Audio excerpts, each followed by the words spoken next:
பிரியமானவர்களே, இயேசு கிறிஸ்து நாமத்தினாலே இந்த நாளிலும் உங்களை வாழ்த்தி நான் ஆசீர்வதிக்கிறேன். குமாரத்தியே கேள். இன்றைக்கும் சகோதரிகளுக்காக நான் இந்த வார்த்தையை பகிர்ந்து கொள்ள விரும்புகிறேன். சங்கீதம் 45:10 வசனம். குமாரத்தியே கேள், நீ உன் செவியை சாய்த்து சிந்தித்துக்கொள், உன் ஜனத்தையும் உன் தகப்பன் வீட்டையும் மறந்து விடு. எனக்கு அருமையான சகோதரிகளே, இந்த நாட்களில் அநேக திருமணமான பிள்ளைகள் என்னிடத்தில் கவுன்சிலிங்க்கு வருவதுண்டு. அவருடைய தாய் தகப்பனும் வருகிறார்கள். ஆனா இந்த கவுன்சிலிங் எதற்கு அவர்களுக்கு தேவைப்படுகிறது? வேதத்தை அதிகமாய் வாசிக்காதனால, கர்த்தருடைய பாதத்தில் இருந்து பரிசுத்தாவினருக்கு அவர்கள் விட்டு கொடுக்காதனாலதான் அவர்கள் கவுன்சிலிங்க்கு வருகிறார்கள். ஆவியானவர் எனக்குள்ள இருந்து இந்த வேத வசனத்தை எடுத்து சொல்லும் பொழுது அவருடைய கண்களும் காதுகளும் திறக்கப்படுகிறது. பிரியமானவர்களே, அதை தான் சொல்லப்படும் இந்த வேத வசனம், குமாரத்தியே கேள். ஏனென்றால் ஒரு மாதத்திலே திருமணமாகி கணவர் வீட்டை விட்டு வெளியே வந்த ஒரு சகோதரி எனக்கு தெரியும். கணவருடைய வீட்டில் போய் மொபைலை பார்த்து கொண்டே இருக்கிறது, எந்த வேலைகளையும் செய்வதில்லை. அவருடைய மாமனாரை எதிர்த்து பேசுவது, மாமியாருக்கு எதுவும் வேலை செய்து கொடுப்பதில்லை. தன் கணவருக்கு என்ன தேவை என்று அறிந்து செயல்படாமல் இருப்பதனால் அங்கு பிரச்சனை உருவாக்க தொடங்கிவிட்டது. பிரியமானவர்களே, தன் தாயின் தகப்பனும் அந்த மகள் சொன்ன உடனே வீட்டுக்கு வந்துவிடு, புறப்பட்டு வந்துவிடு என்று சொன்னபடினால் அவள் வீட்டுக்கு புறப்பட்டு சென்று விட்டாள். அந்த தாய் தகப்பனும் அவர்கள் ஒரே மகள் என்று சொல்லி வீட்டில் வேலை செய்யாமல் வளர்த்து கொண்டு வந்தபடினால் அவர்கள், நீ வேலைக்காரி இல்லை, அந்த வீட்டுக்கு நீ சம்பாதித்து கொடுக்கிற, வேலைக்காரி வைத்து வேலை பார்க்க சொல்லு என்று சொல்லி தவறான உபதேசங்கள் உபதேசித்தபடினால் அந்த மகளுடைய வாழ்க்கை இன்றைக்கு சீர்குலைந்து துவங்கினதுதான்.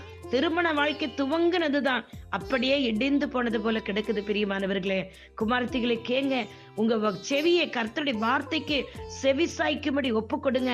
அந்த வார்த்தைகளை சிந்தித்துக் கொண்டே இருங்கள். அப்பொழுது நீங்கள் செல்லுகிற இடத்தில் ஆசீர்வாதமாய் இருப்பீர்கள். அப்பொழுது என்ன வேதம் சொல்லுது பாருங்க, ராஜா உன் அழகில் பிரியப்படுவாராம், தேவனும் உன் அழகில் பிரியப்படும். அழகு என்பது என்னது?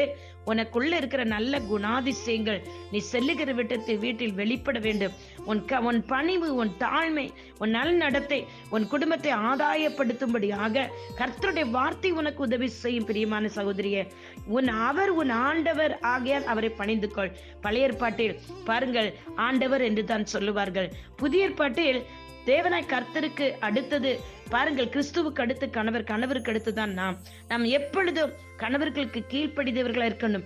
கணவர் என்று சொல்லும்போதே கணவர் குடும்பத்தில் உள்ளவருக்கும் நாம் ஆசீர்வாதமானவர்களா இருக்க வேண்டும். பிறந்த வீட்டுல நீங்க என்ன நடந்திருந்தாலும், என்ன கற்றிருந்தாலும், ஒருவேளை நீங்கள் பிறந்த வீட்டில் ஆவிக்குரிய வாழ்க்கையில் அதிகமாய் வளராமல், வேதத்துக்கு அதிகமாய் இடம் கொடுக்காமல் இருந்த ஒரு குடும்பமாய் இருப்பி என்றால், சென்ற வீட்டில் அவர் ஆவிக்குரிய ஆசீர்வாதங்களோடு இருக்கிற ஒரு குடும்பமாய் இருந்தால், நீ உன் தாய் வீட்டை, தகப்பன் வீட்டின் குணாதிசயங்களை மற என்று தேவன் கர்த்தர் சொல்லுகிறார். அங்கு நீ கற்றுக்கொண்டவர்களை மறந்து விடு. உன் தாயின் தகப்பனை மறந்து விடு என்று சொல்லலவே, தாய் தகப்பனை கனப்படுத்துது என்று சொல்லப்பட்டிருக்கிறது. தாய் தகப்பன் தவறான உபதேசங்களை மறந்து விடுங்கள். கணவனை மனைவியை பிரிக்க கூடாது என்று தான் வேதம் சொல்லப்பட்டிருக்கிறது. என கேட்கிற பிரியமான குமாரத்திகளே, இன்றைக்கு கர்த்தருடைய வார்த்தைக்கு செவி சாய்ங்கள். உங்க குடும்ப வாழ்க்கை நல்லா இருக்கும். சமாதானத்தில் சந்தோஷத்தை நிறைவாய் பார்ப்பீங்க.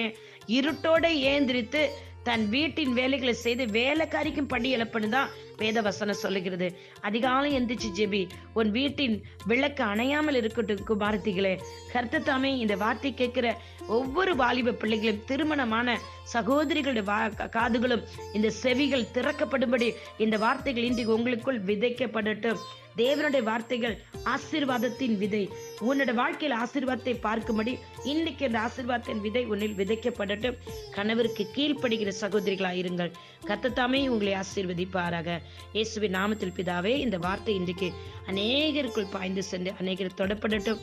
அப்பா, கணவன் வீட்டை விட்டு தாய் தகப்பன் விட்டு சென்றிருக்கிற பிள்ளைகள் இந்த வார்த்தையை கேட்டவுடனே, தகப்பனே, அவர்கள் புத்தி தெளிவடைந்தவர்களாய் தன் கணவருடைய வீட்டிற்கு செல்ல கர்த்தர் உதவி செய்யுங்கப்பா.